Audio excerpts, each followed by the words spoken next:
welcome back to day 3 of the Adobe Live Film Club. Joining me today, it's not only Tony Hammer, but also our good friend over from Germany. It's Robert Franitski. Hello. Hi. How are you? Hello. Hi. I'm good. How are you all doing today? Well, I'm very good. Thank you. And all the better for now being able to pronounce your name properly, Robert.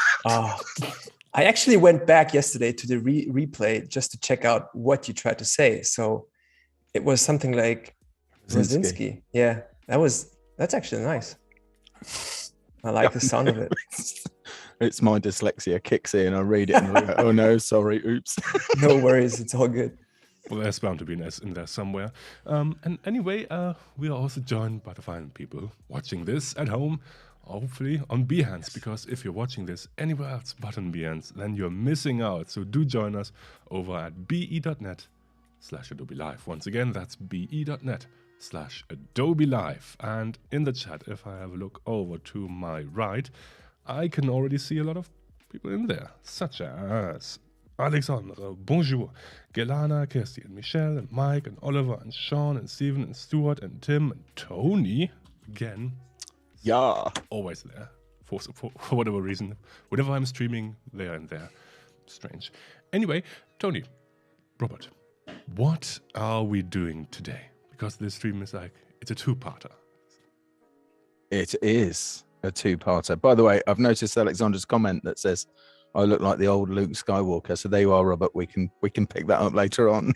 The force is strong in this one. It seems so. This is not YouTube is not the place you're looking for. Behance.net/Adobe. Ah, dear. Anyway, Tim, in answer to your question, we are going to wrap up the subject of the last 2 days. Handy tips and tricks and all of that stuff for that, and we'll take a look at that. Then once we've discussed a couple of things around that, so you can see how the last bits were built, we're going to hand over to Robert. We are then going to talk about his amazing Star Wars fan film E-11, which is incredible. And you'll be able to see some of that later and watch it at your leisure afterwards. Say again? Before we talk about it, we will watch part of it first, of course. So for those who haven't seen it yet, we will. We'll have a look at that. Only a part. Oh, so epic. Really, really, really epic. Okay, then let's go ahead and take a look at where we finished up here. What I'm going to do is, so Tim's supplied the audio. So we've got the audio in now. We've also dropped in just a few sound effects so you get a flavor of it, because normally we'd do that afterwards in a sort of Premiere/Audition workflow to make all of that easy. After Effects not the best place for me to drop some of those in. So here we go. If I just go ahead and make this window really big. Just fair warning, this is just might be a tiny bit loud. So if you're wearing headphones, just turn them down just a bit. Yeah, or do that. All right. Or actually put them on the coffee table. Just sit back. Anyway, it might be a tad loud, sorry.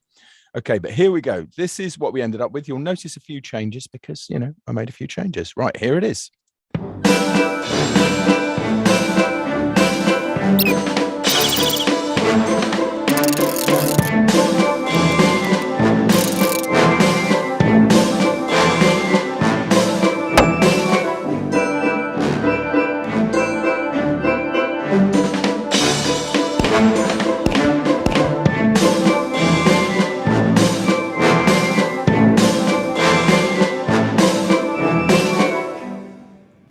There we go. Hey. So that's how it ended up. Our comedic Adobe Live intro, based on the work of Saul Bass with "It's a Mad, Mad, Mad World." And guess who's very, very old, 59-year-old comedy. Maddie's here. So good. Right. She's only here for you, Robert, but then she's here. She's really good. No, I don't think so. So I'm just going to have a quick whirl through here and just point out just a few of the changes, although I'm sure some of you would have spotted them. So moving on, first of all this was pretty much as to plan. So we had this squeaky stuff. And if you remember at this point here, once the hand left and all of the mnemonics had been dropped, I had a blind pulled down. And then what happened was the alignment icons. And the more I looked at it, the more it just didn't fit with what we were doing. With everything else in there, it just didn't fit at all. So what I thought was, hey, it might be fun if the Creative Cloud logo suddenly got some gears inside of it. So I just got a few gears, 2 gears actually, that just faded in like so, and then started to turn. They turn and ratchet down the alignment icons. On comes the pointer to do its stuff. And then they start turning in the opposite direction and away they go. So this is how that looked. And there you go. See, down, straight back up just as before. So a little bit of action there. Then all the grabby hands came in and started swiping the mnemonics, and you can see those switcheroos going on in there. Okay, picking all of those up. And in answer to the problem I had yesterday, in my excitement, I double comped. So that's the reason it wasn't working, because I actually had a comp inside a comp that I was trying to address, and I just couldn't see it for it being right in front of my face yesterday. But hey ho. So I had a little bit of fun there with the icons, moved a few of them around, which of course was really, really easy because I could just drag in the different mnemonics from here and think, okay, which one's going to get left behind? And I thought, well, audition doesn't get that much love apart from Tim. Tim does some good audition stuff. But I thought, yeah, we'll just leave that one so that one gets picked up last, like so, comedic. Then the hammer, hammers out the names. And at this point, I thought, the cloud just comes down and squashes all the names. And I thought, but why does it do that? It doesn't make, you know, it's not funny. It doesn't make any sense for that to happen. So I thought, what about if the cloud was filling up with something? In the Saul Bass titles, there was a balloon that was filling up with air. Okay. And I thought, well, this needs to be heavy because it's not going to float or anything like that. So I introduced a big can of creative juice. Like so. See, there you go, with cool spelling as well. And an umlaut, because Tim likes those. Yeah, so we've got an umlaut in there and all of that stuff. So creative juice pops up to the top and starts filling up the creative cloud. And then again, comedic, it happens in 3 stages. So the cloud gets larger like so. And then when it gets to a point where it can't keep its dimensions, it squashes down the first level. Then it very quickly squashes down the second level and then the third level, like so, to remove the name. So this is how that actually.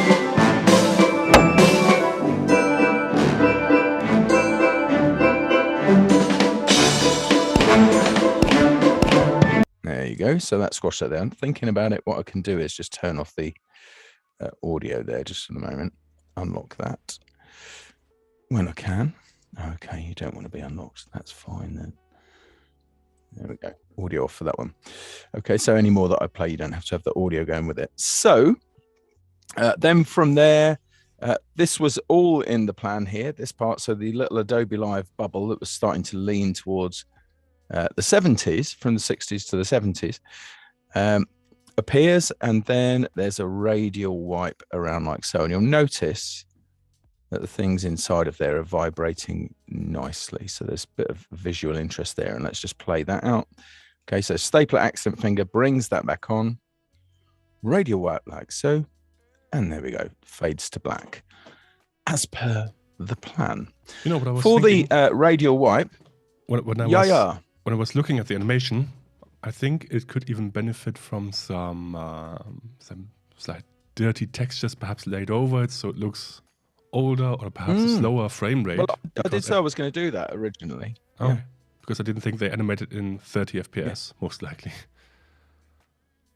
They didn't, no. So I was going to add in an effect to do that over the whole thing, but I just didn't for the purposes of today. So I just wanted to get that finished just for once. Thinking out loud for next workflow steps. If this was a real intro sequence. Yeah, I would add that nice filmy kind of texture. And of course, some of the things you see, if you actually look at the original, is the lighting variation, continuous lighting, very difficult to achieve back in the early 60s. A lot of problems with that. They just didn't have the lighting kind of equipment we have these days. They got very, very close, but there wasn't any continuous lighting as such. And the good news is Kind of had to warm up a bit. Maddie loves the colors. Yay! There you go. Oh, Sean's still doing the hand jokes now. Well, you got Tony couldn't get his hands on that effect. Oh, you've got to hand it to him. It's true. I'll give him a hand when I meet him next. Anyway, moving on. Just to show you what happened with the last stage there, with that radial wipe, which I think is about here. Okay, so what I had was I introduced a solid, so a dark gray solid like so, and applied the radial wipe effect to that, and then tuned that around. Hopefully, actually, I can see. Where's my effects panel gone? You kind of need to fetch it back from here.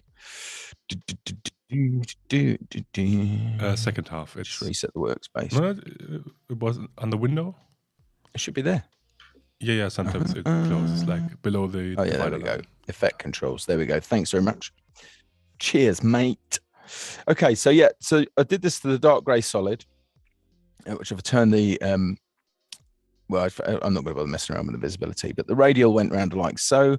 I then offset it, so it began with one of the wedges. So I did 360 degrees divided by 7, and then just nudged it around a little bit from there and off-centered it to make that work. So that was working on the solid. And what I did with the large radial graphic underneath, or the comp there, is I set that to alpha inverted as a track matte. So that revealed that across. In the large radial itself, if I just go into that for a second, to get that vibration across all of those layers there, I just added a null here with a little bit of wiggle on it. Okay, that's a very odd expression break there. Let me just correct that. Fantastic. So 10 times a second with an amount of 5 in there, and then parented all of those to the null with no variation, just like so, but it gave this nice bit of vibration to it, very subtle. And that pretty much is it. There you go. Finished up all that stuff nicely. I'm very pleased with the creative juice. I should have put it in the plan originally. This is the great thing about working on your own in here, is that you can sort of go, yeah, I'm going to change that, and I don't care. I feel like I recognize that font from somewhere.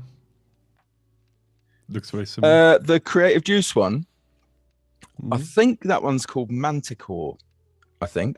No, it looked similar to the one from last time. Oh, Blackcurrant.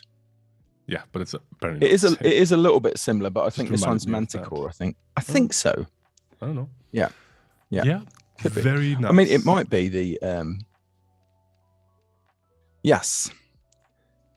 And yes, and there we go. And that is pretty much it. That really was a lot of work and presented in under 15 minutes.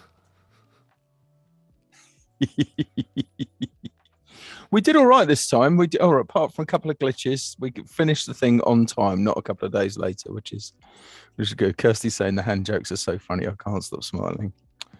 I'll give you a hand, Kirsty. Yeah. And yeah, perhaps slap some posterized time on it to give it the low FPS look, like 12, most likely. And then you have a finished movie. Oh, title sequence, rather. There we are. Sean is asking, with the wiggle, what is the 10,5? So it was attached to the scale here. So it's the scale. So 10 times a second, vary it by 5. There you go. Or by a factor of 5, which caused the wobble. So that's what it is. All right. So it's always how many times, how much. I think that's the right way around. Yeah. And with that, I think I'm doubting myself now. Yeah. We can hand it over to Robert, because to Robert for some serious and sensible, well, not so serious, but some sensible, like proper film club on his own. But how many years did you work on this project, Robert? On and off for 5 years. So the idea was born in 27. So it snowballed a little bit, I would say. Wow. Yeah. It's fantastic, though. So So I'm going to hand it over to you to introduce your stuff, I think. So you carry on, and then Tim and I could just chip in with some semi-intelligent questions. where do we start? Of course. Thank you. Yeah, let's start. I've already shared my screen. Let me know if that works. Yeah, perfect. So yeah, hello again, Tony, Tim, and everyone in the chat. I saw some familiar names, and I'm super excited to be able to jump in and for Film Club especially, and to be able to share some of the thought process as well as some of the behind the scenes stuff that we've been working on for so long, for so many years. And cleverly, it is named Unboxing the VFX of E-11 because obviously it's an unboxing video. Little spoiler ahead. But yeah, it's gonna be a lot of fun, hopefully, to talk about that. And we're gonna show portions of it. So Tim has prepared that. But before we get going with that, I'd like to show you the teaser.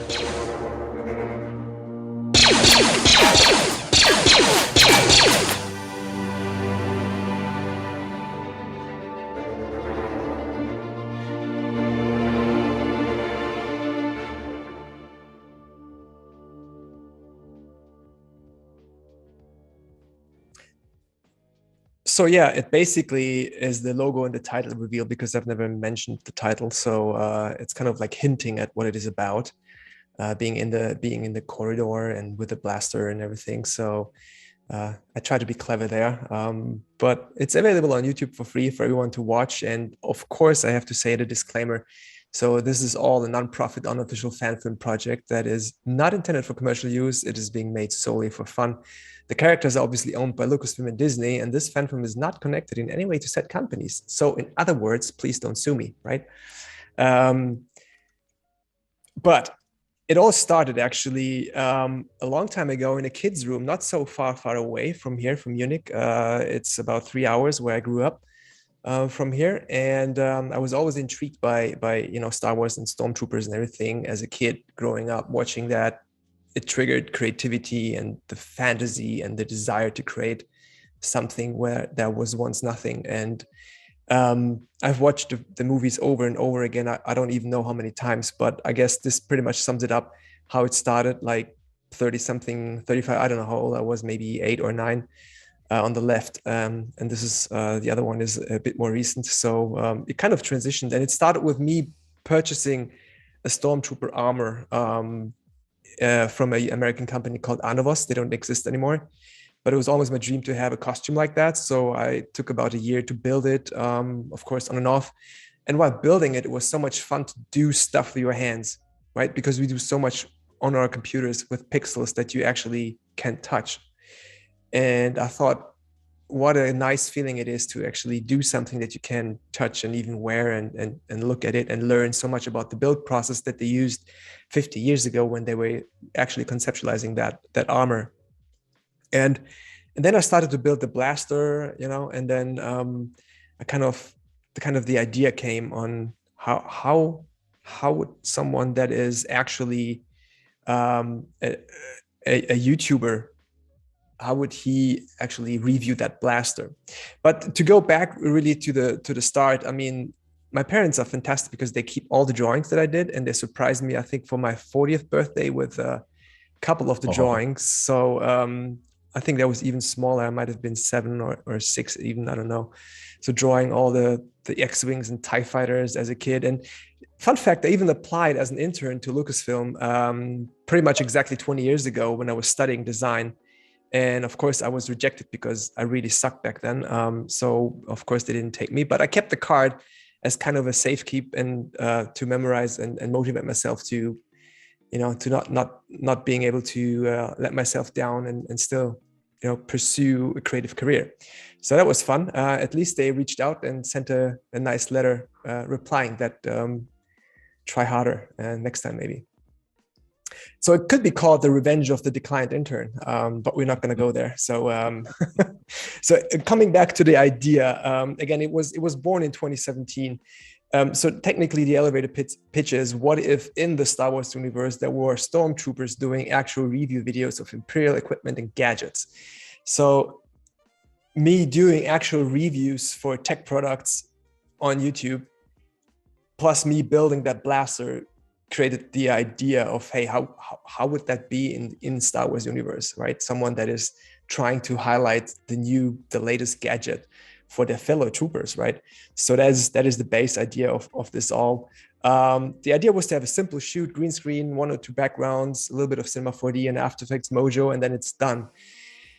That at least was the initial idea, but obviously it snowballed a little bit to what it is now. We tried to do a lot of real props with real in-camera effects, real costumes. It was filmed in 4K with Blackmagic Pocket Cinema 4K cameras. Wow. And we wrapped filming just before the pandemic started in December 2019, so over 3 years ago. 2.5 years ago. We used green screen. We used an Elgato green screen that we just hung on the wall, and you can pull it down, so we could also get rid of the green screen when we don't want it, actually to be able to go through the door, in fact. And of course, a lot of Cinema 4D and After Effects was used for all the visual effects. But then obviously the pandemic hit, and it was kind of like a coping mechanism to work on that film. It was at least work-wise, it was my kind of my happy place. So whenever I had anxiety and didn't know what to do with my fears and not knowing of what's going on, and after doom scrolling for hours, I settled into to watch some of the movies and the shows frame by frame, and to really study how the light looks, how the look looks, how the grain looks, how many imperfections they have, how do the blaster shots look like, how does everything really look like really schooling my eye and distract my mind from all the bad things that are going on. And then I thought, yeah, why not just do this whole thing in 4K instead of HD? And why not just not model all the corridors and everything, every nut and bolt and light and everything in 3D instead of just using one matte painting in the background? So it started. And I also learned a lot about new tools and Substance and a couple of new plugins for After Effects. And it was such a joy. At one point I said, I can take all those files and trash them even before finishing the film, and that still would be somewhat happy, because the learning process was the biggest since I think my design studies, really. So it meant a lot to me personally as well as creatively. But let's watch a portion of it. The easiest way is to go to the website e-11.net or on YouTube or on Behance. Of course, it is free to watch for everyone and to enjoy and to share. But I think if Tim wants to play like the first, I don't know, 4 or 5 minutes, I would say 4.5 or so, and then we do a hard cut, and then you have to watch the rest later. Okay. All right. Let's do it.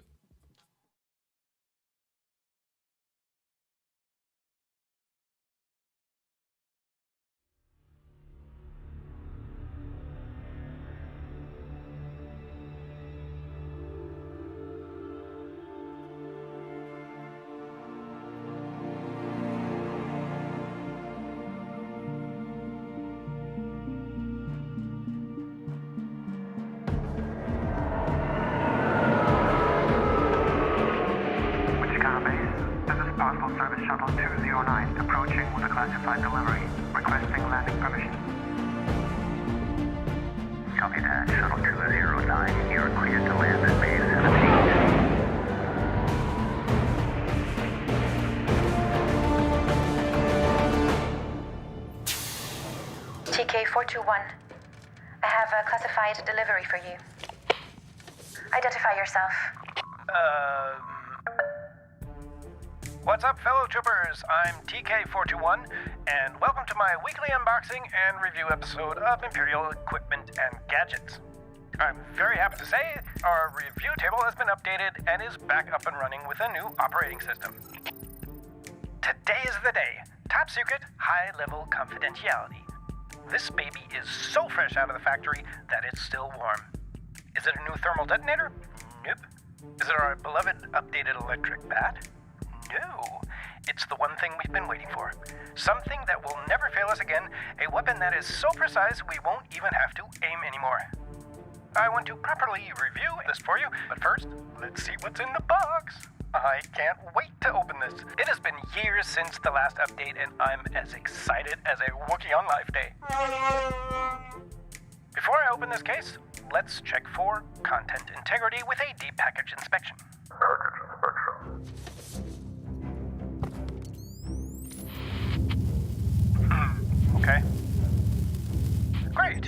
content seems to be intact and verified, so let's proceed with opening it.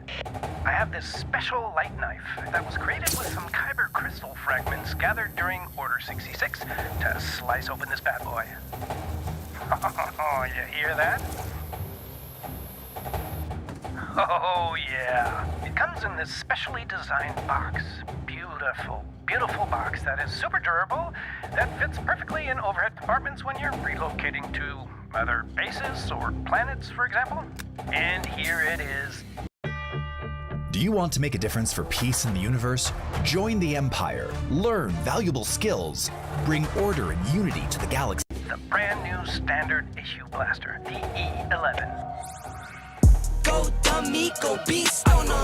I go beast, go deep, I OD, oh no. I OD. So, here's some quick facts. Manufactured by Blastech Industries, it's our most modern blaster ever. It replaces the good old DC-15 blaster used and loved during the Clone Wars. Wow, just look at this beauty. You can clearly see the improvements over its predecessor. Alrighty, let's see what else is in the box. Apart from the E-11 blaster, of course, there is also a quick start manual, but who the reads manuals anyway, right? So this baby comes with 2 plasma cartridges and a tactical light, which can be attached to the side of the blaster. It features 3 firing modes: lethal, stun, and sting. That should be perfect for most combat situations. Imagine a stun buzz Jawa. It also comes with a brand new cooling system, which allows for continued automatic fire. So good. So Alright. good. And Thank you that's so it much. for now. Well done, Robert. Even the sound and It's just the incredible. voice acting, it's on a whole new level. It's amazing. Thank you. I appreciate that, really. Yeah, so obviously it is not a one-man job. And so if you want to switch back to my screen share, Tim, No. there's There a you go. there's a huge thank you to the crew and everyone involved, because I mean it's been a really a team effort. I mean, I did probably 95% of the post-production visual effects stuff, compositing myself, but still there were so many things that I just couldn't do by myself. So a huge thank you, to everyone involved. Michael, the editor, who was also here on the stream, Michael Munch. Of course, to Peter Rice for the amazing music and the soundtrack that he wrote. It's insane. And then all the crew who helped here with the filming 2.5 years ago. Of course, Max, Daniel, Chan, everyone that was Maxel, who was lending me lights and poles and tripods, and it was just crazy. And also, of course, thank you to the fantastic voice acting of Robin, who plays TK41. He's a native speaker, but he can speak German as well. So for the German version, but he is a trained actor, and he's just an overall like one of the funniest people you will meet. And he was the perfect fit for that, as well as, of course, the little cameo from Emma, who is voicing the Scout Trooper, and of course Jason, who is doing the Imperial ad. So I try to pull in everyone that can help, just little parts, and of course Stefan and Joshua for the ad itself.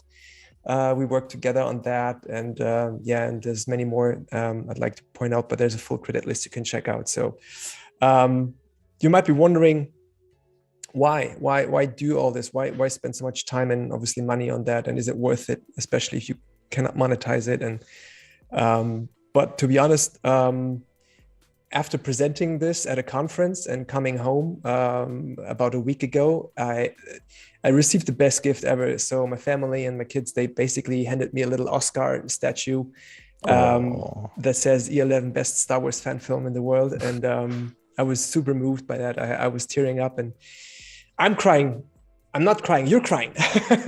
So it was quite moving. And for my kids, it triggered the creativity in them. The last 1.5 years, they witnessed the post-production stuff. So we created some green screen stuff with the kids already. They're doing stop motion stuff with Lego and their Star Wars toys. They want to create, they want to draw, they want to build.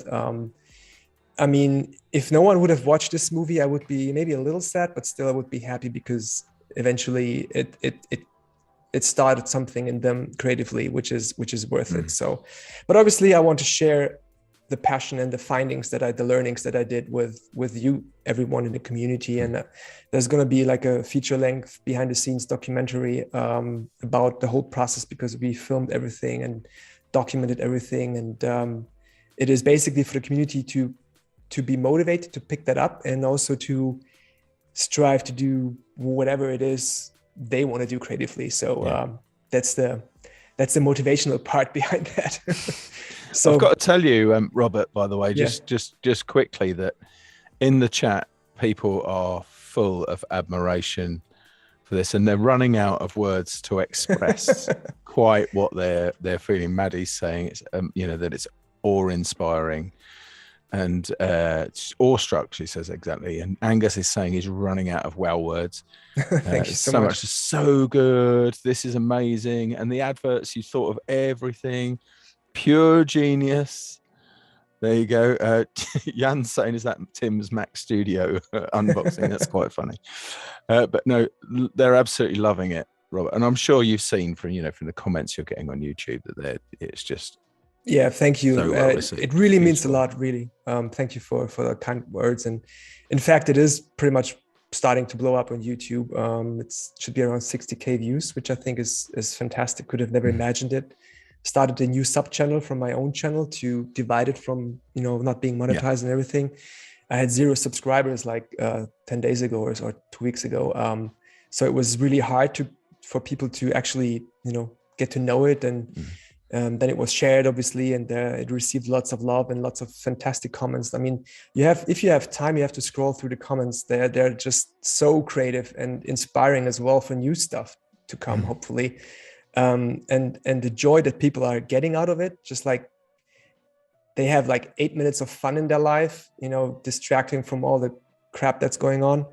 But that's the best compliment you can have, for people to actually enjoy what filmmaking and movie making is about, to actually tell a good story, a sad story, a funny story, make you think, make you laugh, or whatever. And that's, I mean, apart from all the visual effects craziness, that's the essence of it. That's the heart of it. The creativity that we poured into that, the jokes, the gags, the little hints and Easter eggs. There's so many Easter eggs about my favorite movies in there. It's crazy. So, but time is running out. I want to show you a lot of stuff because obviously we could do this actually like a 3-day thing, like a full-on 3-day thing. We've got an hour, I think. We have. I can feel like 5. Okay, cool. But let's talk about the early start from the film. This is like in Iceland, and my dear friend Einar Erlendsson, who's also pretty known in the Adobe community. He brought me to places in Iceland. That was 2019, and it's like one of the most beautiful countries I've been to. And he showed me this place because I told him, like, I'm looking for a couple of scenes for my Star Wars fan stuff. And that was not the reason to go there. The reason was to give an After Effects seminar. But obviously, while you're in Iceland, why not bring your drone? Absolutely. Einar's great as well. I know Einar well. He's a great guy. He is such a wonderful person. So big shout outs to him if he sees that. So yeah, we found this spot here, and this is how it looks. And obviously looks epic, but a lot of little streets and cottages and farms and cars and everything. So all that you see here, a circle in red, had to be removed. And this obviously not being just a still, but a moving image. It's a video clip. So this had to get rid of. I had to get rid of all of that.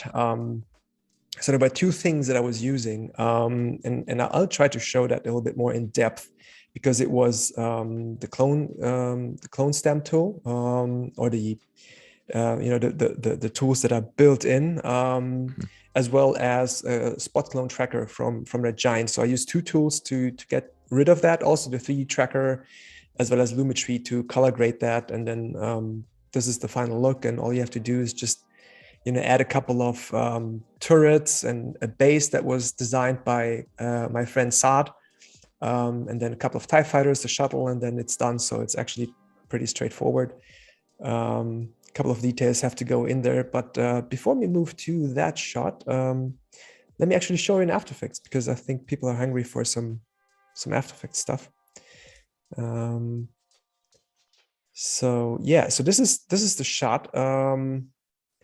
let me show you because I was using content aware to get rid of that. And let me show you this shot here. All right. So let me just cache that.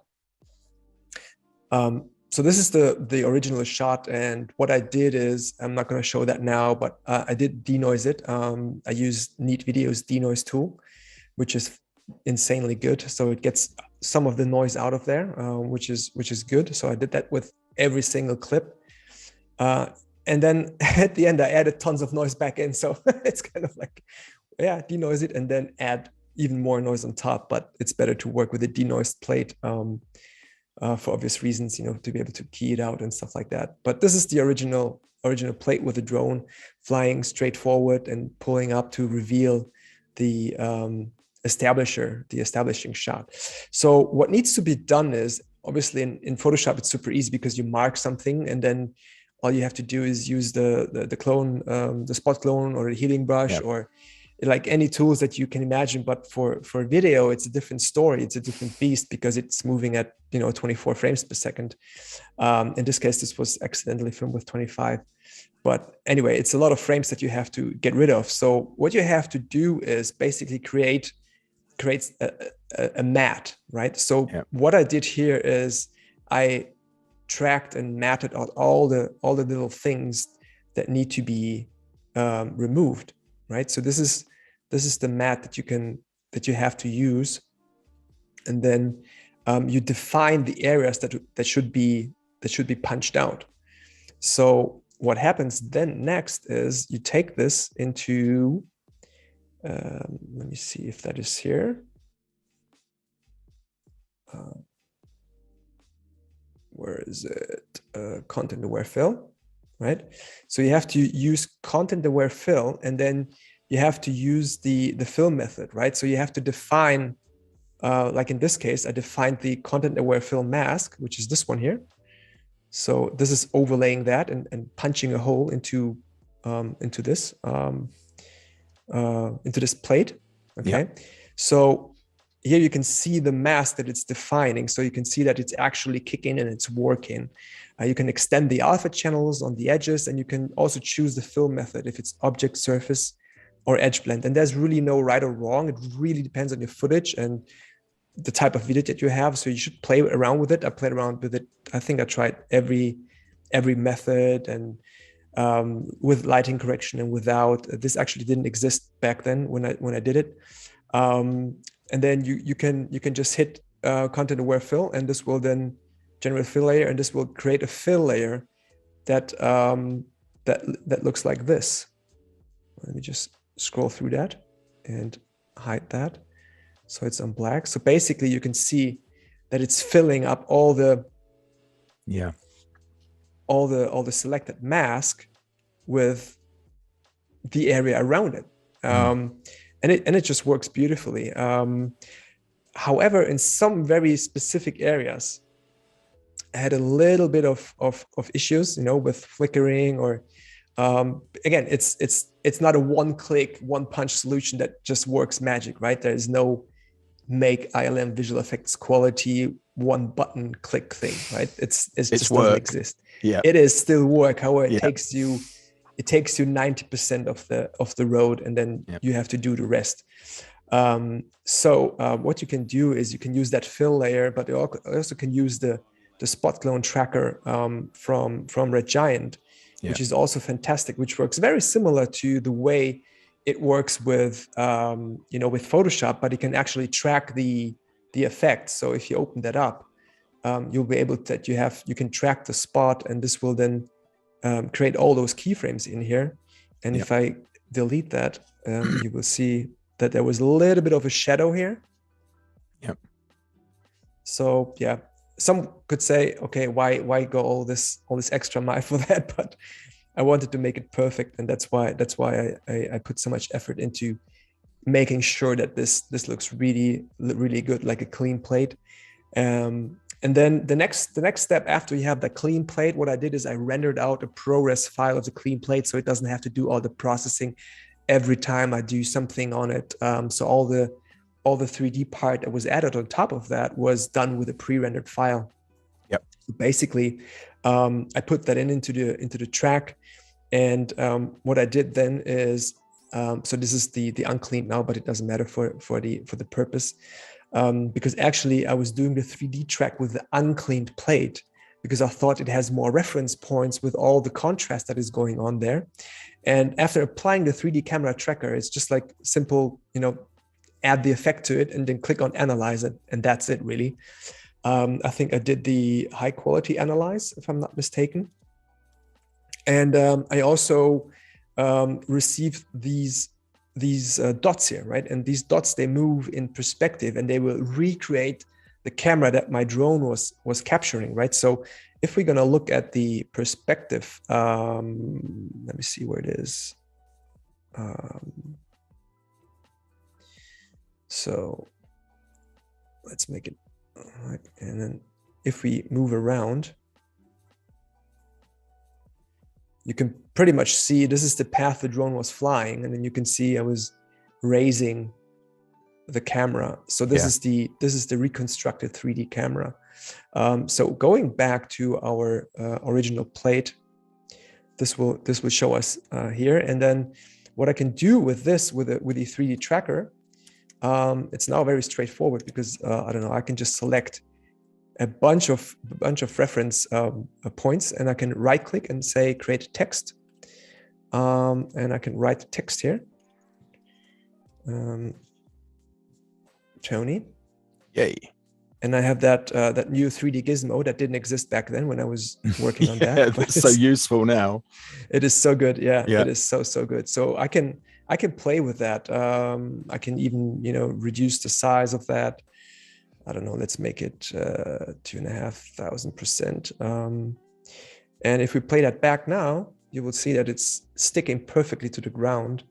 And it's even moving in perspective, and you could add shadows and the shadow catcher and all that stuff. So basically I was using this recreated camera, and I was using Element 3D within After Effects from Video Copilot to add all the 3D elements into the shot, because once I had the 3D track, I could put in all the turrets and the base and the TIE fighters flying in, all within After Effects. So it was just After Effects for that shot, which is, I think, a lot of fun.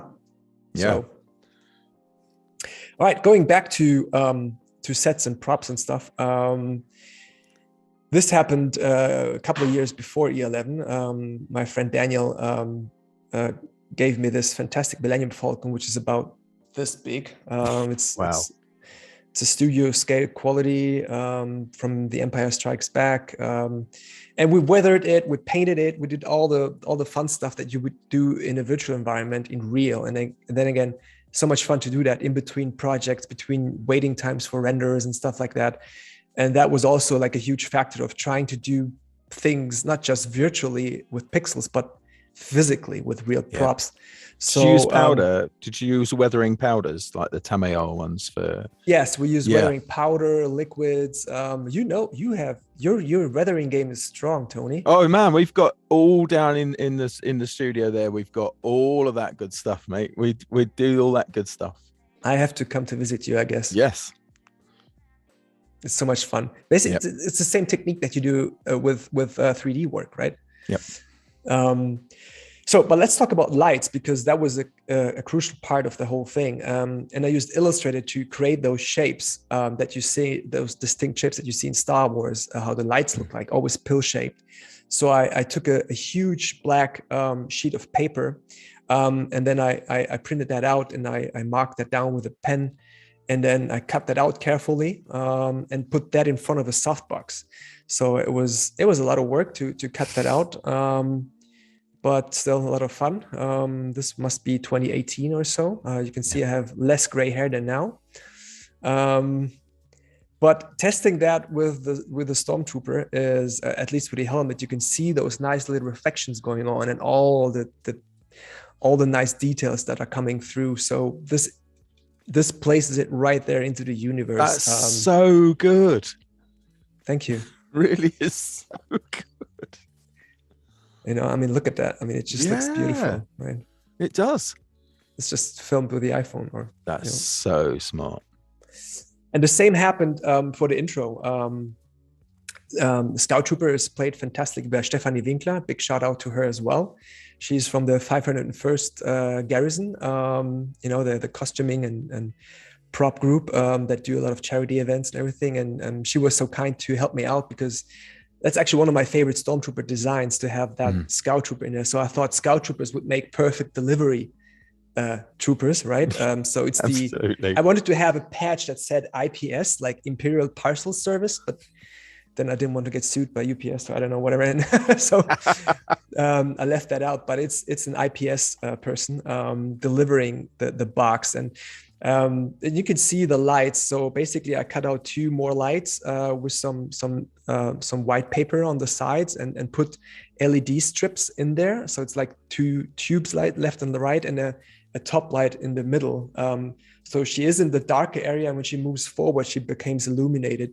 And also you can see all the reflections on both the Stormtroopers, which makes it a lot easier to integrate that into the CG environment that was later created in Cinema 4D. So, but also for the real corridor shots, as in the shooting range, I only had 2 soft boxes, and I was using the other one somewhere else. I don't know why I didn't have that on the lower end, I think, but it's enough to sell the story that there is a light coming from the left side and he's shooting to the right into the void. And then also you can see the little strobe light that my friend Chan was installing, because we had the idea to have real light reflections for every shot that is illuminating parts of the armor. And you can see that it helps to integrate the shot into the actual scene. It's basically stuff they do in the real movies as well. It's just in our little studio here. So good. I mean, it really does sell it. It really, really does. So good. Your shot planning so brilliant.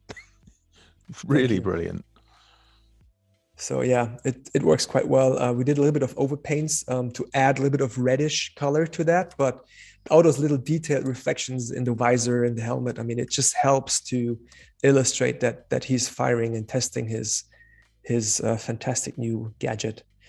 But it, again, like I said, it snowballed a little bit, because obviously all the things, like once you had the idea like of having a packaging box that contains an actual box, I was like, okay, it needs a shipping label and it's a warning label, and everything had to be written in Arabic, and like it's the Star Wars language and the font. Yeah. And I used Illustrator to do classic graphic design. I was just geeking out, just having fun at this point, doing all those different things. And I think they all have a meaning. I didn't just type on the keyboards. Like if you hit pause on the film, everywhere there's Arabic, there's a little hidden meaning or a message or something that somewhat makes sense. So yes, and this works as well. The QR code leads to my website, by the way. So everything is thought through.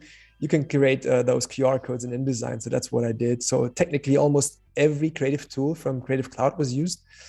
So barcodes and stickers that I actually printed on stickers that you could stick on the box. And even for the blaster, where he puts in the little magazine, there was just an ugly hole. So I thought, okay, it needs to have some sort of tech geeky, fancy something in there that looks legit. So that had to be designed. The manual cover has to be designed, although he tosses it away, and because who reads manuals anyway, right? These days. Yeah. But it's all there. And then I was just going nuts with the logo design. I think I did about 30 different variations of how the logo should look like. The top left is the final one, but there were 30 before that. Settling with that, making a little bit fun of myself. Yet another fan film. And it's also a play on words because standard issue is kind of like the word for standard issue gear, but I called it standard issues because it's foreshadowing the problems. And then, the middle one is for the crew t-shirts that I printed for everyone involved. And if you didn't get yours, you'll get it. I'm looking at Emma here right now. But just having fun. And the lower left just came in super late, but it's a minimalistic one that I had a lot of fun with. So there's a shirt there. But I like it. It was just fun, and I had to force myself to stop. But then, of course, I had the idea of doing one for the company that builds the blaster. Plastic Industries, so that's how it looks like. Never released that, but yeah, we'll see. So a lot of work and a lot of fun, but it didn't end there. It also, the whole table, the main prop had to be designed as well. So again, I designed all the little sheets of paper in Illustrator. So inspired by, I studied the look, how those panels look like in the original Star Wars. So it has a very distinctive language, design language of black and dark red, white lines, a little bit of gray, a little bit of white lines, red lines. So it's all intertwined. And I had to design it the way that I can print it on A4 paper, because that's the biggest I can print. Okay. So I was dividing that up into different sections. So I think it's like 12 pages or so. And then I used foam board to glue that on. And so everywhere where you see a cut line, for example, here, I used the division between black and red as the cut line and the glue line. So it doesn't look bad. So everything was glued together on a wooden desk. And I left 2 holes in here that I actually made for iPads. And here you can see a couple of the pages that were printed out. So this is straight in Illustrator, how it looks like. I did little markings where I have to punch holes through for the LED lighting system that my dad was kindly building for me. Him being a kind of a MacGyver person, he can build anything that you want from I don't know, from a piece of plastic or metal. So I was building the LED lighting system with a little main board. I was printing out from paper the data port for the droid. And this is actually, on the right, you see a lid from Chinese Takeaway. On the left, you see it's from a diaper can. Dispenser, yeah. Yeah. So our youngest son was still little. He was using diapers back then. And then one night, changing diapers, I was like, this looks like something from the movie. So I was going around the house like for weeks or months, like, could this be in the movie? I was kind of like spray painting it black and silver and just using anything I could, printing stuff out. So this is on my Instagram. You can find that in my story highlights. There's a lot of documentation how that was done. And then this is how it looks like somewhat believable. And then toothbrush caps, spray painting them silver to make them look like this. And then on the right you can see the purple thing that's from washing powder, right? So that's the top thing. Yep. I took that off, spray painted it black, cut the holes in there so you can put in an iPad, so that all the UI stuff can actually be included and work for real. So it's like an in-camera effect. And here you can see the lighting system, how it was created with a little main board my dad built. Wow. Yeah. Man, that is so good. So this was about 2 years of pre-production just for the props. And I mean, of course, on and off. There were times, like there were months where I didn't do anything because there was just too much work and family and everything. I mean, I think the biggest gap was like 6-7 months, not even touching it. So ping pong balls for the lights. And then you can see an iPad test on the right with the UI stuff going on.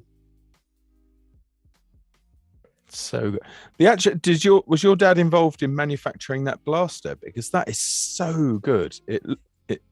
A matter of fact, yes. it looks like a Sterling.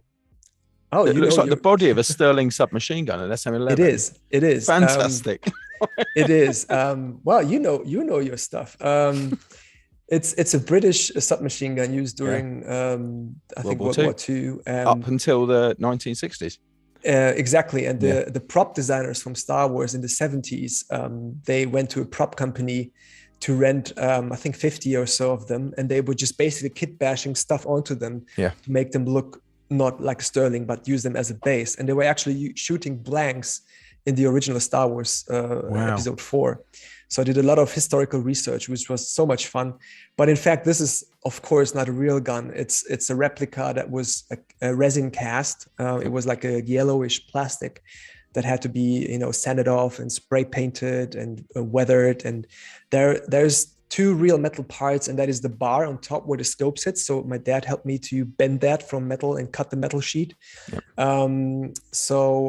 But also the counter on the side, little spoiler, the voice control box is a real counter, because it had to be detailed because it wasn't close up and it was super expensive, but don't get me started.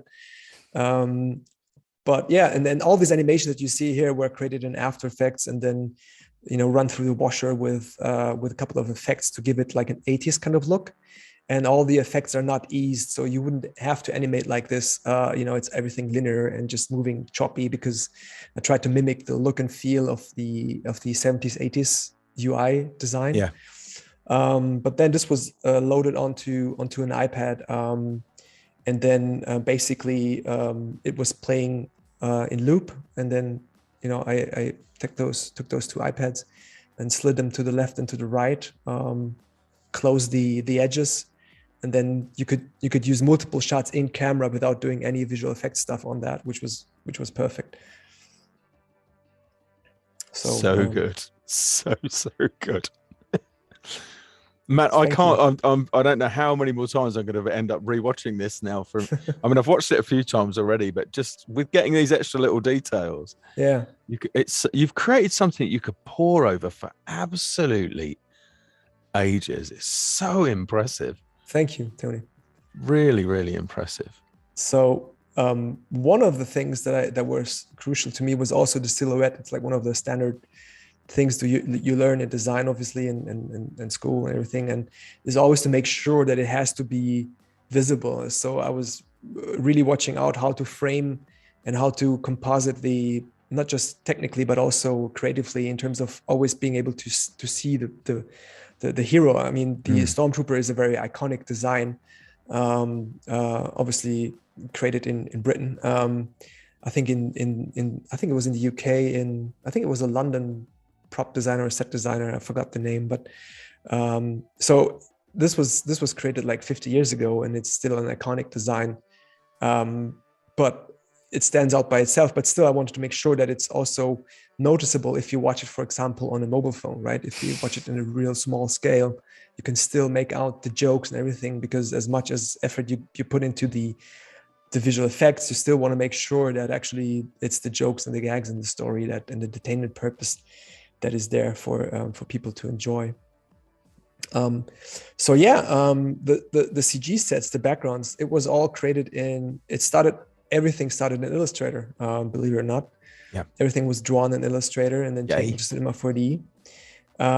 So basically this is how you can do it. And I can show that live as well, if you want, in a minute, and then can speak over that. So let me just skip that.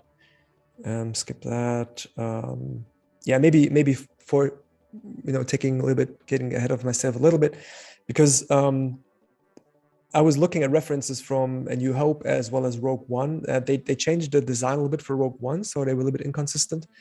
But they added some new stuff, and so I was doing a little mix of both. So I created, I think, about 5 panels. I didn't have any reference, so I was just making up the height. I think it was 2.50 meters or 2.60 meters, something like this. So pretty high, with the lights. And this one, and this can be flipped as well. So and then of course the main thing, which is the blast door thing for the entrance, that had to of course move. And so this was almost like a, what you call it, like a set, like a Baukasten. What is it in English? So basically you can just, you know, combine it with different assets, and then you have a corridor very easily. So a couple of stills and how it looks like, a couple of test renderings. And this door, by the way, is the famous door where the Stormtrooper hits his head. So it's the same design. So and all the details had to be created, like all the scratches had to be painted. And so this was after I started learning Substance Painter for this project. So it was just so much fun to learn how to do those weathering stuff because I already knew how to do that in Real, right? So I knew how to apply that technique, you know, visually. So let me show you how that works. Let me just hide After Effects here for a second, and let me open up. Actually, I don't even have to. Let me open up Illustrator for the sake of it. and then I can show you all the stuff. Maddie, by the way, sent this across to her husband to watch, and he's so impressed. He's just shared with all of her friends. She's just shared with all of her friends too. Yes, I should imagine there's going to be a prolific amount of sharing going on, Robert. I would have thought. Yeah, please. Thank you so much. I mean, sharing is great. I appreciate that a lot. So thank you so much. Oops, this is my design logo. I didn't want to open that one. Let's just open this one here, and let's just center that, and I can show you how this was created. Go to the panels so you can see that everything is nicely and properly named. It's like all the elements in there. And I can take that then simply just as an Illustrator file as it is. So there's nothing fancy really going on here. It's just trying to make sure like all the lines are consistent, and I have to envision how it will look like, but this is like the starting point. And then you go to Cinema 4D, and all you have to do is drag and drop that in. And since I think the last 2 versions, this goes without any extra plugin. You need to have a free plugin, which still exists, and you can still do more with that. But for the sake of showing the basic principle, I'm just going to use it as is. So you can see like, okay, I have added that. So this is already 3D. And then what I can do is I can do an extrude and a path spread. I can extrude that. And this is, by the way, without the doors. No, actually the doors are still there. Hang on. I can layer. So good now, by the way, now that Maxon acquired Red Giant, of course, a couple of years ago, and now that you can get everything for one subscription with the Maxon one, that's what I use. Yeah, it's fantastic. Correct. And of course, even if without that, Robert, people watching who think, well, I haven't got any Maxon stuff at the moment, in After Effects you do, because there's Cinema 4D Lite, which will run while After Effects is running. You can't run it standalone, but there you go. That's correct. Yep. That's in there, Cinema 4D Lite. But that's the basis. I just extruded it widely. Of course, you have to be very accurate and make sure that it is not so widely extruded, but only just a little bit. But then you end up having something that looks like this. If I open that up, you can see that this is the final model that I have. So added a little bit of separation, and of course rounded the corners, because everything has rounded corners in real life. Yep. Even if it's just ever so small, but even now here, you see that catching the light just adds so much believability. And here you can see the holes I punched out, and this will be filled with a white plane that is illuminated. So this is the base for, I didn't work on the inside, so don't tell anyone. But this is it basically, okay? And this was the part where my friend Can Eduman, who's also a fantastic Cinema 4D artist, said, "Hey Robert, you should learn Substance Painter because it's really good." I was like, okay, I didn't have any clue how to do those textures for that. Because it's not like you can just grab textures and just smash them on, because it's like all the modeling has, was done by myself. So, you have to texture it yourself. And that's where Substance Painter comes in, which is, again, so much fun. I was giggling like a schoolboy when I played with that first time. Let me show you, because I'm so excited to share that. So you go to, and apologies, it's the German version. I couldn't, and it's all right. It's all good. It's all good.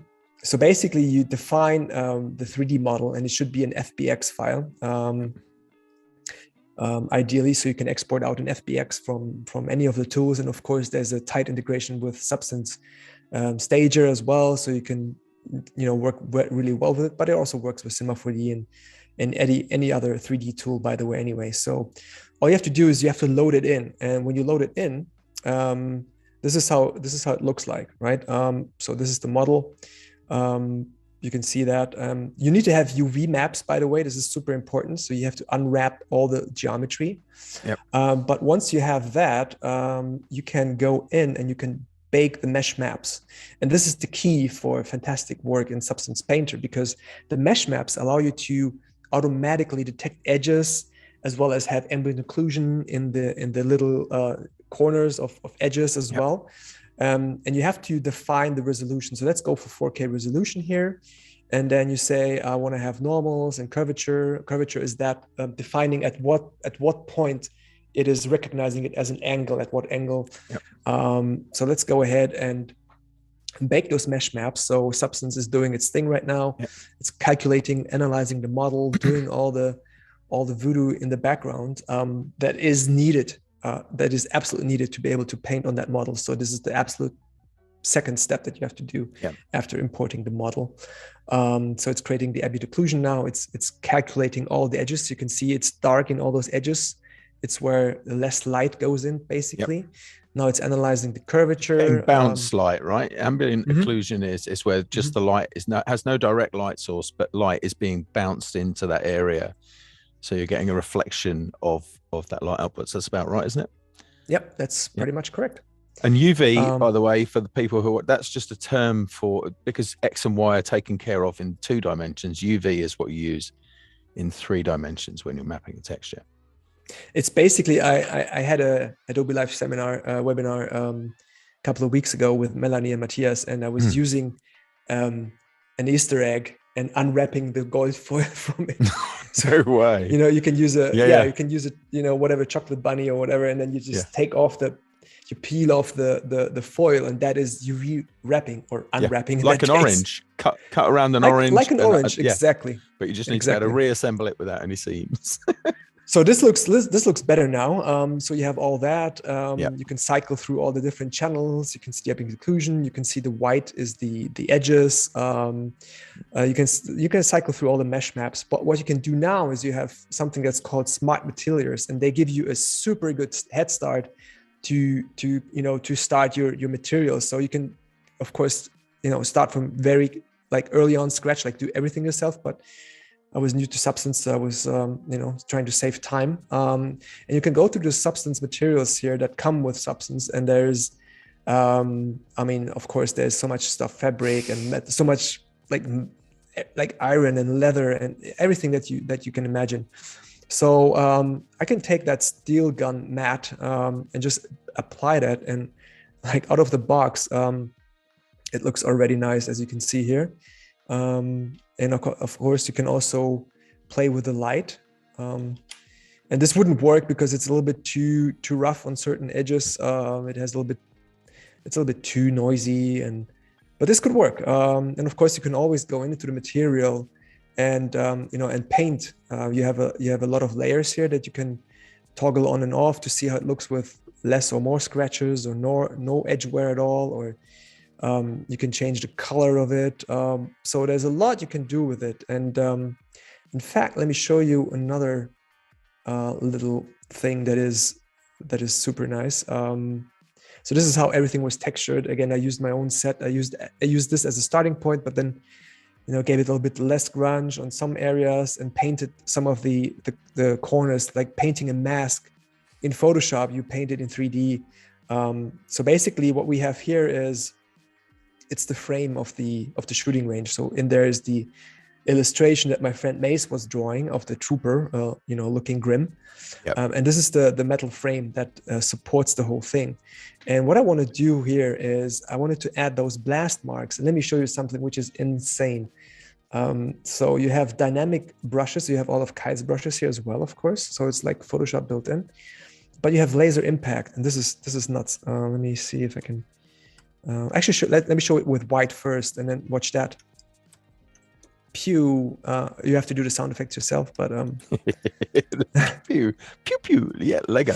All right. So let me just select black here, and then of course you can select all the channels, which materials it should affect, and then you can hold longer, or you can twist it so that it's going more towards that direction or this direction, and it's just insane. This is how you can, basically this is how I did all those other things. It's just so much fun. You can add metal stitches if you want. It doesn't make sense, but what else can I show? Sandstorm is funny, but you can go through all those dynamic brushes, and you can have oil. I think you had oil. Where was that? Let me try to find that, because it's really crazy. It's just so much fun just to play around with it without any purpose, really. Cracks is also nice. You can just add cracks onto I actually have to select a different layer. Sorry, it's gonna be taking a little longer. Electric lines is crazy. I love that you get a little dynamic preview as well. Maybe I should change. Let me just undo that. And then try that. Might have to be another layer. Yeah, and But pretty it much will- all of these are parameterized, right? So you've got Yes, tiny things that exactly. you can tune the whole time. Go ink splatter, ink dirty. What was it called? I think it was called, was it oil? Liquid stream. No, it was liquid stream. So you can do that. Huh. For some reason. But anyway, you can see what it's doing here. It's running down, and this should actually leave like color, but maybe I have the wrong texture selected. Let me see. The UI is so big here. Height, color. Ah, there you go. That was the problem. All right, let me just undo that. And so when I click here, I can say, okay, this should be like an exhaust or something Look where at that. stuff is flowing out, and it's simulating That's insane. on how stuff is flowing. Yeah, Yeah. it is. It is. Paint drops or oil leaks. That was what I was looking for. Yeah. I knew it was called oil leaks.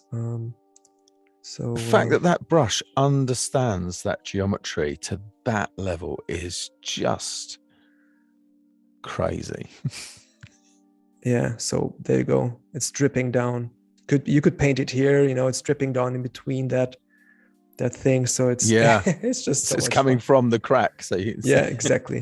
Yep. Exactly. And of course you can erase that, you know, it's just like a normal texture. You can paint on that. I mean, you have to use a Wacom tablet for that, of course, because Yeah. it's pressure sensitive, but it's just so much fun. It's almost ridiculous.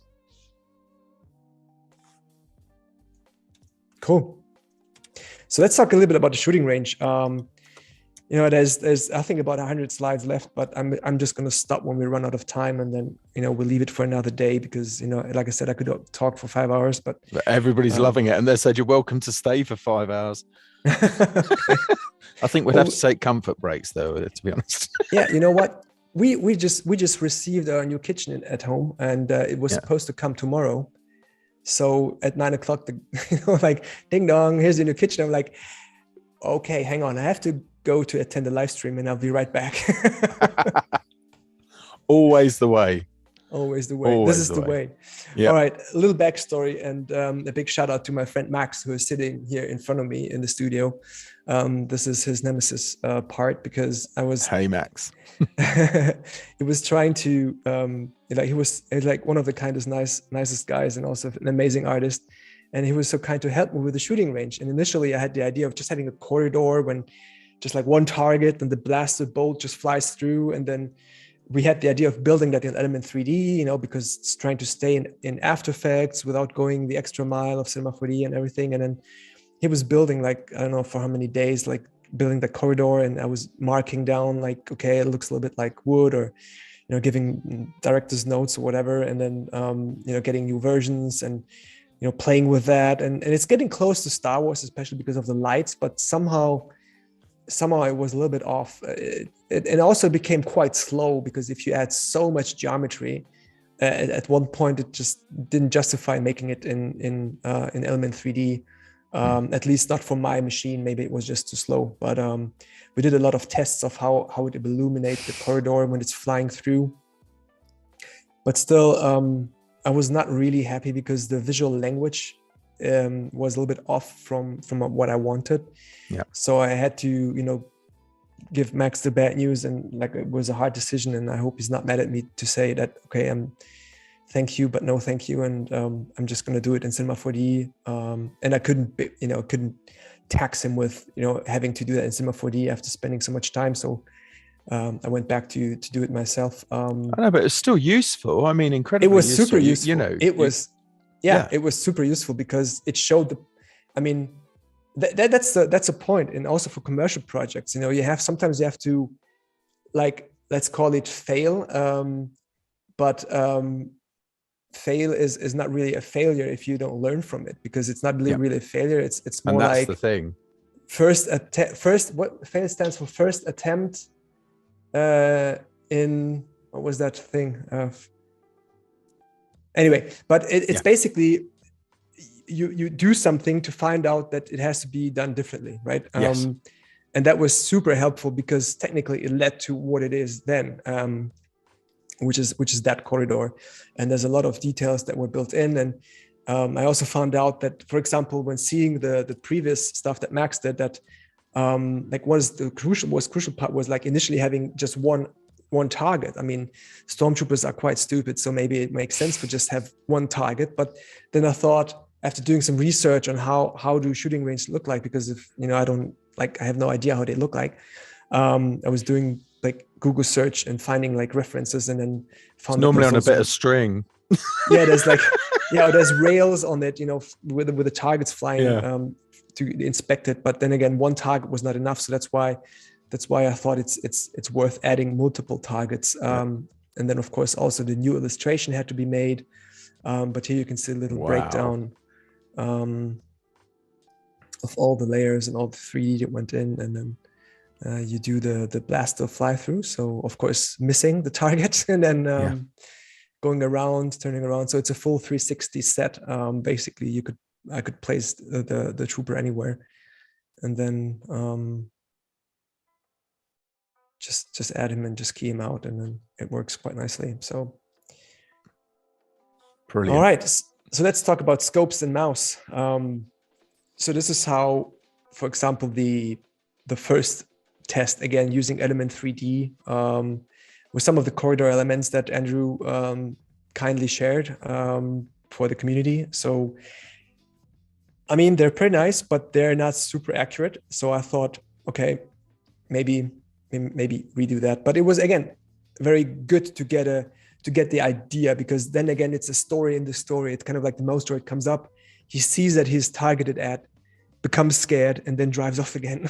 So and there's the little cute things that make, there's something else that adds to the believability in these things. They're just seemingly random elements that just pop in, but they're so cute. That is, look at that.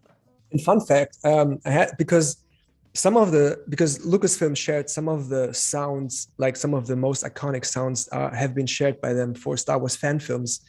And I downloaded them back in 2019 because I thought, it's gonna be ready soon.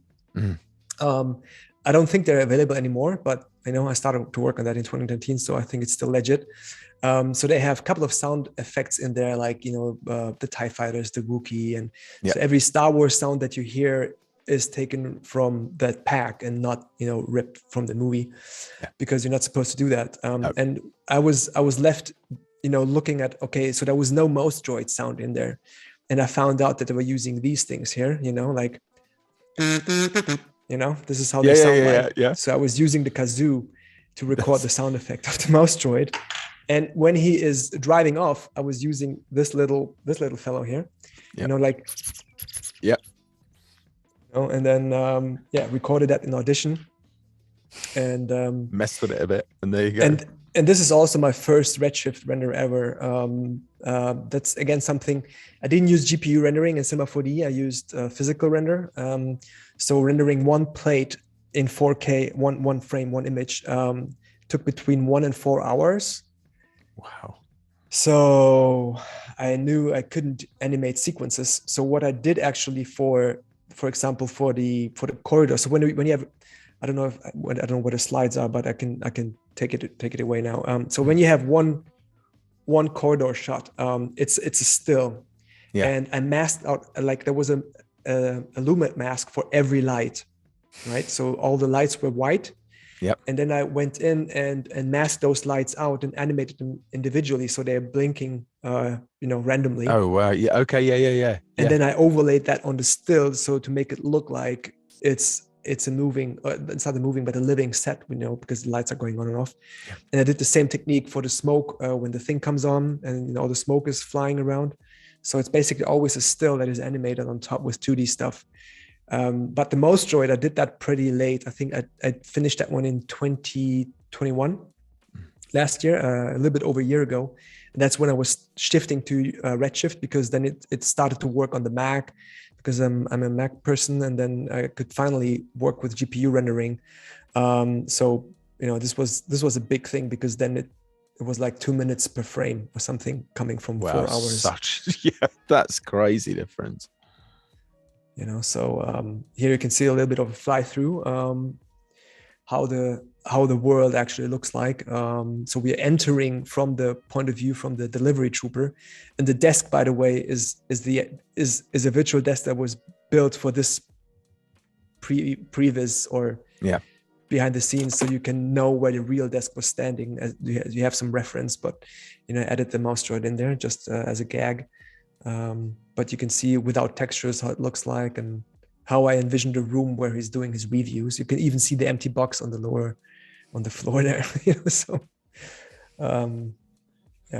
that flight case, by the way, that the one that you take out of the box, is that a Peli case that you've kind of modeled on top? It's not a Peli case. They were too expensive for the purposes that I wanted to use.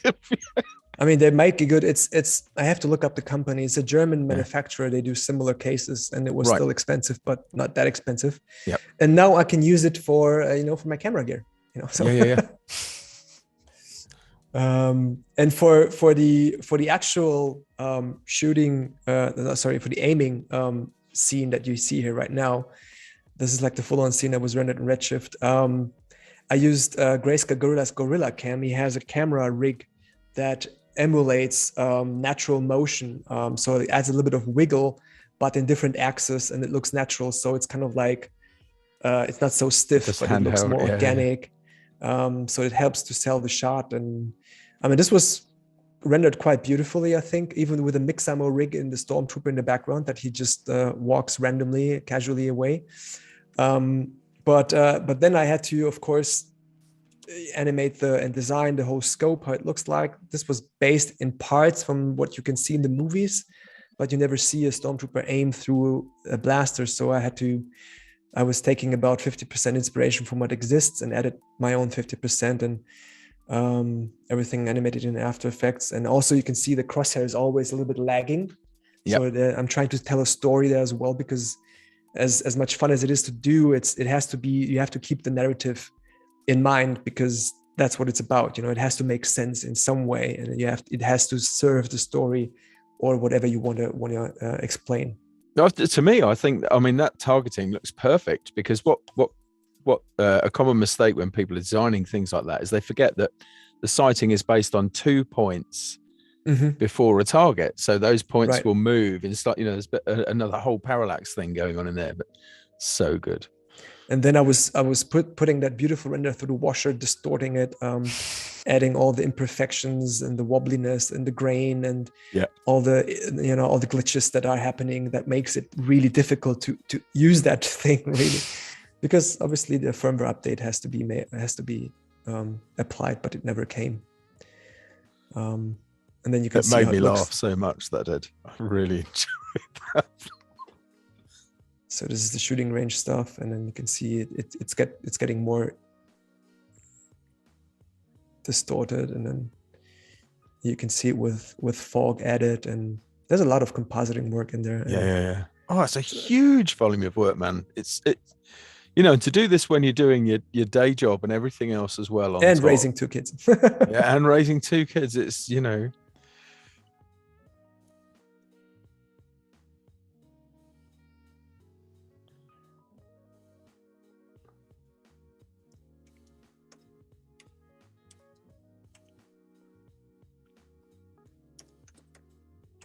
Yeah, so I tried to be, from the look, I tried to be as close as possible, or even better as what you see in the movies, in some detailed areas, like really going the extra mile because I love UI design and title design and stuff. That's why I also put so much emphasis in there, because I just like to do that. Oh yeah, here's the dirty tricks part. We have 5 minutes left. So here is an explanation.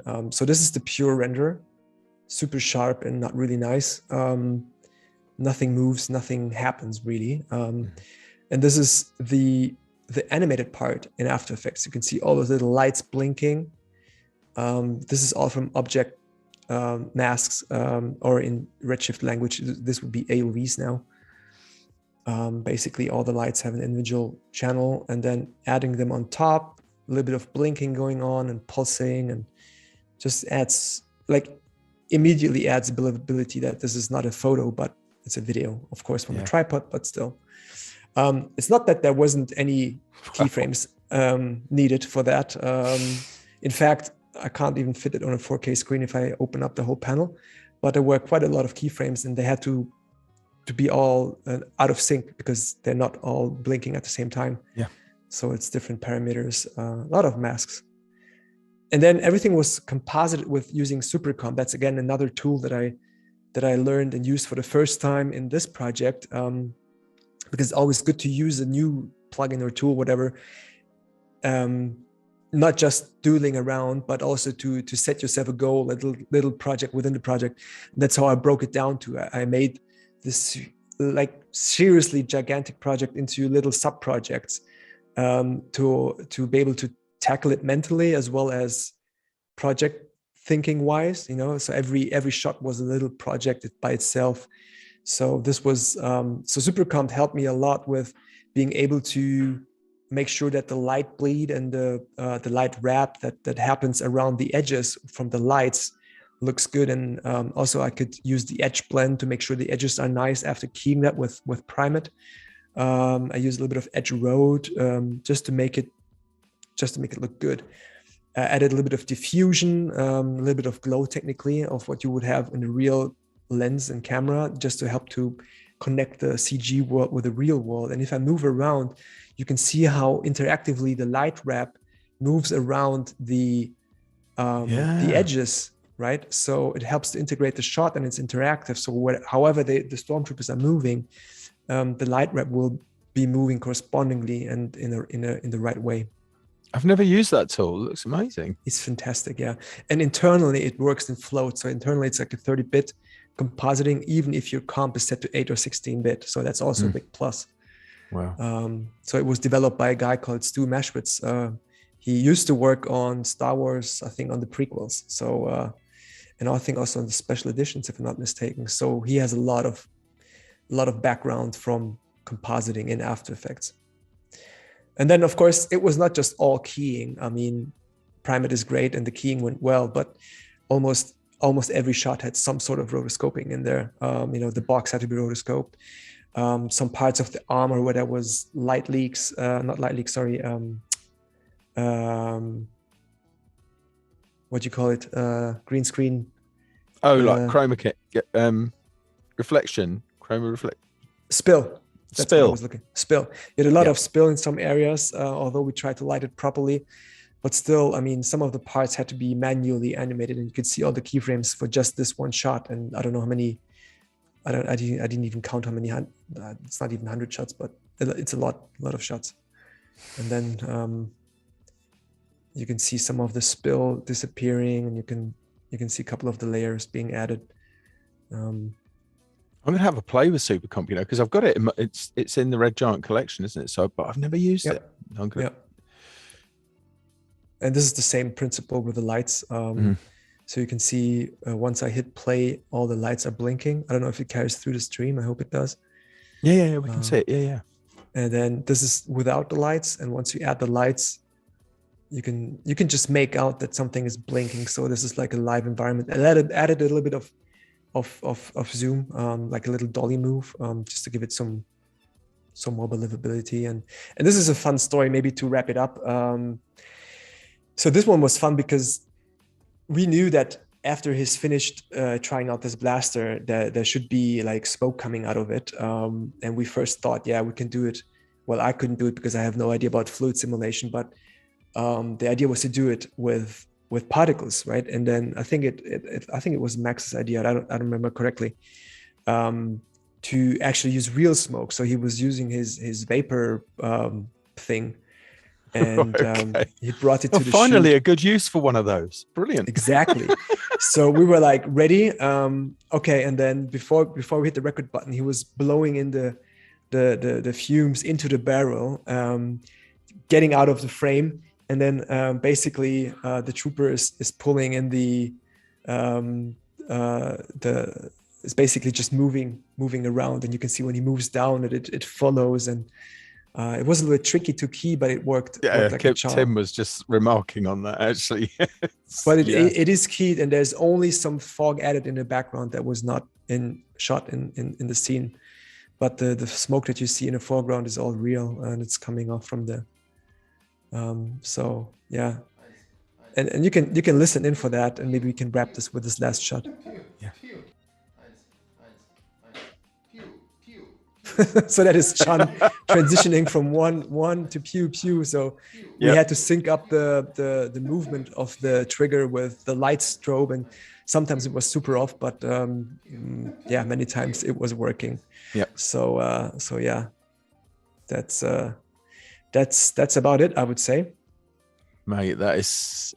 I mean, still a couple of stuff I'm left. Still but, speechless. Well, you know, we'll have to come back with more on this, because that's what people want. Because it's been so. It's just been brilliant. I don't have any other words, mate. That's really something. Thank you so much. Really, done there. I am.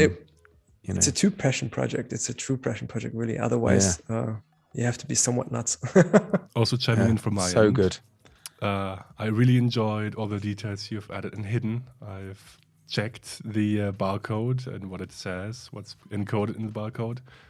Nice Easter egg.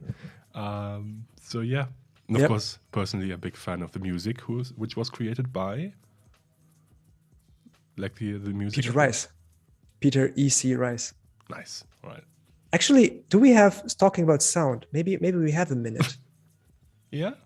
Yeah. Because we should wrap this up with a laugh, I think. All right. Tim offered us 2 hours, you know, and I said no.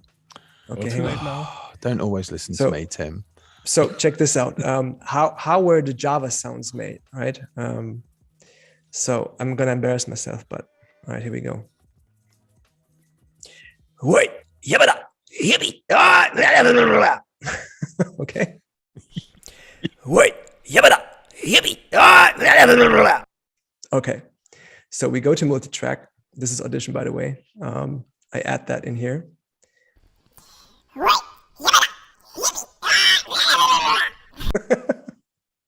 Okay, so all you have to do is use the Tonhöhenschieber. I don't know what it's called in English, but you can shift the pitch. Yep.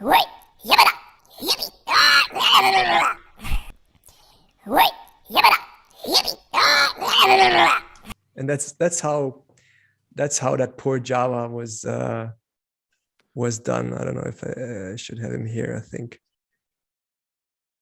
yeah, that's without the sound, but that's how I recorded the sound for this one. So just to add that in, because I wanted to do that, and then again, speaking of sound, also that's another big plus. When I was doing all the sound effects in Premiere, like adding them from different libraries as well as recording some, and then it was super difficult to make sure that the sound also works nicely with the voiceover from Robin and the beautiful music from Peter and everything. And then I remembered that I had a recording session with the actual speaker from Obi-Wan Kenobi, who speaks the German voice of Obi-Wan Kenobi in the German versions of Star Wars.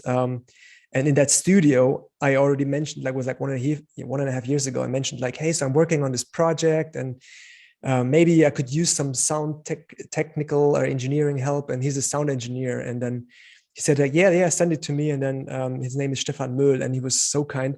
So I got back to him this year, I think in March, asking like, hey, could you do the sound polishing and the mastering and he was kindly doing that, and it took it to a whole new level to make sure the sound sounds nice, but also doesn't distract. You know, the music is not distracting the effects and the voice and so on. And this is the pure beauty of working together with a team, because as much as you try to do yourself, there's certain specialties that you simply cannot just do by yourself, because, you know, that's why he's a freaking sound engineer, you know, as a pro. Yeah. That's why Peter is a brilliant musician. That's why, you know, Michael is a brilliant filmmaker and editor, you know. So of course I can do a cut in Premiere, but to actually, he was the one that was driving the timing and like if it was for me, it would be like a 12-minute movie, but he was like, no, make it shorter, make it shorter. And so this is the beauty of collaboration and teamwork. Honestly, what a mammoth thing. Everybody has really, really enjoyed this and wants more. So good. I don't have any more words for that, but thank you for joining us and sharing this, mate. Of course. Just brilliant. And everybody get ahead and watch that. E-11, a Star Wars fan film. Links in the chat, so you go ahead and watch that. And Tim, I've got absolutely no words, mate. You do it. I just want to say that the sound effect of the Java is very cool. I would have also done it for you, but you never called me, so oh well. Right. Oh man, you cracked me up. Oh, that was so much fun. Right. Thank you very much for joining us today. And of course, Tony, for wrapping up the film club. 3 days of madness here, only on Adobe Live. So, Robert's in film club now, so, yeah, good fun to come. We actually are working on Thank you for including me. future film clubs already in our heads, of course. So stay tuned. There will be more. The next film club is already on the horizon somewhere in the distant future, in the galaxy not too far away. Thanks. But for now, it's bye from us. Any last words? Yes. Robert, Thanks so Tony? much for having me. Thanks for joining. All right. Well then, see you next week with next streams here on Adobe Live. Bye for now. Bye bye. Take care, everyone. Thank you. Bye. Bye. Bye. Bye.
I suppose it did sound funny. I used to lie out on the beach, close my eyes, may there be a pretty girl